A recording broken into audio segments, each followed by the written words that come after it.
Welcome to another episode of A Coffee With. This is Jeremy Campbell and your host, Chris Flores. So, what do you like to do with your spare time, amigo? Oh boy, spare time. Let's see. A lot of writing. Writing for some films. I'm trying to get into some film fests this year. Okay, hopefully. What are you writing about? Oh.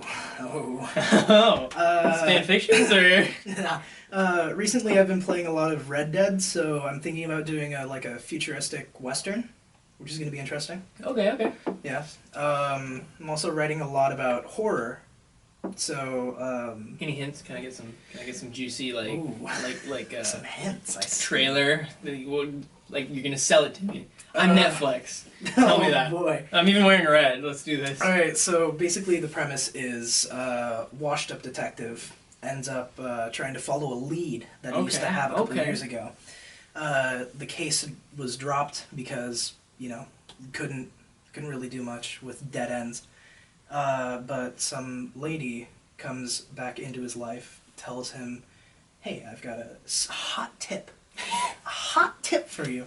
And he ends up getting led to a house where a lot of weird stuff starts going on. He starts to question whether or not he's really there, whether things are really happening. It's interesting. I feel like you're telling me a concept of a game, but I literally just realized that you're actually talking about a script that you've written, and that's beautiful.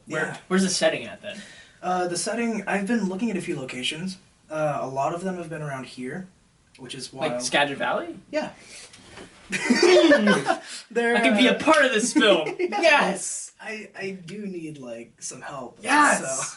So. I'm excited now. That gets me going. Catch me 2019 Horror Fest, baby. Let's go. Catch me outside. Oh, also expect suspense buildups rather than jump scares. Oh. Because as a horror fan, I'm sick of seeing the same movies. Stephen King's 1922, was it? Yes. That was not jump scare. I think there was one jump scare, one.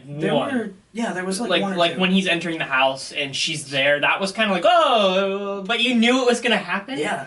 And then it was good. It was very story based and suspenseful, and is that what you're trying to portray? Because if that's the case, that makes me even more wanting it, because I hate jump scares now. I'm like, this is dumb. So if you've ever seen, oh god, what was it? Not Touch of Evil. Something about an apartment. I forget what movie it is, but it's by Alfred Hitchcock. Probably then, but I'm not sure. I can't remember what movie it is, but there was this amazing shot in the film where it's a close-up, or not a close-up, sorry. It's a wide shot of a chest. Yeah. And a hallway in the background. And it's a deep focus shot. Ooh. And so, basically, there's something, I'm not going to spoil anything, but there's something in the chest that if it gets found, a lot of people are going to get in trouble. Oh. And so, the most beautiful thing happens. They decided to set up dinner on that chest. And the maid comes out from the kitchen. Did she open the chest or something? Or? No. That's the beautiful thing. He's like a god at suspense. So, she's taking things off of the chest, walking back into the kitchen, coming back, and every single time that she comes back into frame and starts messing with the chest, you're sitting there and you're like, is she gonna open it? Oh. Is she gonna figure it out? Oh. Is something gonna happen? And when she's literally the last second she's about to grab the chest and open it to put stuff inside, the one of the main characters walks by, puts his hand down on the chest, and he's like, oh, don't worry about it. We're gonna clean up. She's like, oh, okay, cool. And the entire time you're sitting there, and it's like... You're freaking out. You're like, oh my god. Yeah, it's amazing. Alfred Hitchcock, I fully recommend all of his films. Yeah. They are so good. And that's something that you're looking for, that sort of style. Yeah, it's what I'm drawing from. That's very iconic, but it's also, we don't see that in today. We're seeing a lot of high editing, and nothing is really camera technique, I would say, anymore. Independent films, yes, but in major movies, we're not seeing a lot of that. A lot of that is because I think Jackie Chan put it best, where it was like American films, they just shovel out money. That's true. Right? That's true. But with him and his films, they do hundreds of thousands of takes. If you see like some of the deleted scenes, they do it over and over and over again to get it perfect. Yeah. Because he has that time frame, right? But the difference between China and America is that in America, a lot of the movies, their time frame, they're like, okay, we have this long. And it's not that long at all. They give the release date before the movie's done. Yeah. That we see that so often. Whether that's true or not, like you can tell with certain movies. Yeah, it's wild. Not to bash on Marvel, but Black Panther.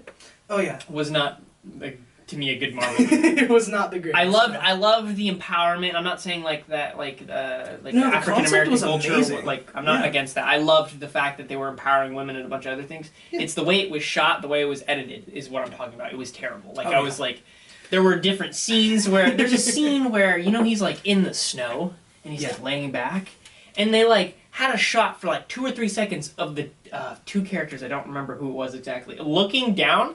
And that was it. And it didn't. They like looked at each other, and it was like, why was that scene there? Yeah. Like there was no like context. It was a bunch of wasted space. Yeah, it was like really crap, and I was like, why did that 3 seconds was there? Or the music, like the music was all like kind of hip hop. I digged that. I get it. It's the trend. Yeah, I loved the album, the actual track with it. Yeah. But when they paired certain scenes with certain tracks, I was like, what the? Like, okay. Why is this? Why is this the combination? That bugged me a lot. So. Yeah. Plans with film? So I know you want to get in film festivals, but what is the real goal here? Like the real goal. You want to hit a theater, or is it? More... yeah. This is a big boy. So some of the prizes for like the film fest are like, of course, money, always, and that's kind of what I've been looking out for. Yeah. But not only that, but like whether or not it will be screened in a theater. Do you want more exposure then? Is that kind of like you want to put your films in front of people and have people go, "Whoa!" Yeah. Rather than, "Oh, that's on YouTube." Like, yeah. Okay. Because like I mean, YouTube's a great like platform to like express yourself. Yes. And like get all of your films out there. Like I think that's where one horror film was found, and then like they had a whole movie based around that concept. Wasn't that great because again, American film. But, still. Hard-headed over here. It was still amazing. But, I mean, Film Fest, I think, is where you'll find the most, like, fans, you know? Yeah. Like, those people are there because they love the genre, right? They love the films themselves. Yeah. They're not there because, like, oh, I want to go watch a movie with this really cute girl. Yeah, it's not just... it's not just some kid on the internet going, I'm bored. Let's go see if we can find something on the on the web, and then they stumble across your thing, and it's like, this isn't. I don't like this. It's a bunch of people who will appreciate it for what it is, and they're gonna give you solid feedback too. They're not just gonna be like, oh, I like that. Oh, I dislike. They're gonna be like, oh, I like this scene, but I just wasn't sure about this type of thing. They're actually gonna give you their own input. And not just go comment on your little video underneath, YouTube and be like, hey, this was dope. And not only that, but like some of these up and coming directors who are coming out, like they know the struggle and the hustle, right? And they've been to film fests, and they know what's going on. So that's kind of where I want to go. This has been a coffee with Jeremy Campbell and your host Chris Flores, and we'll see you in the next episode. Wow. Wow.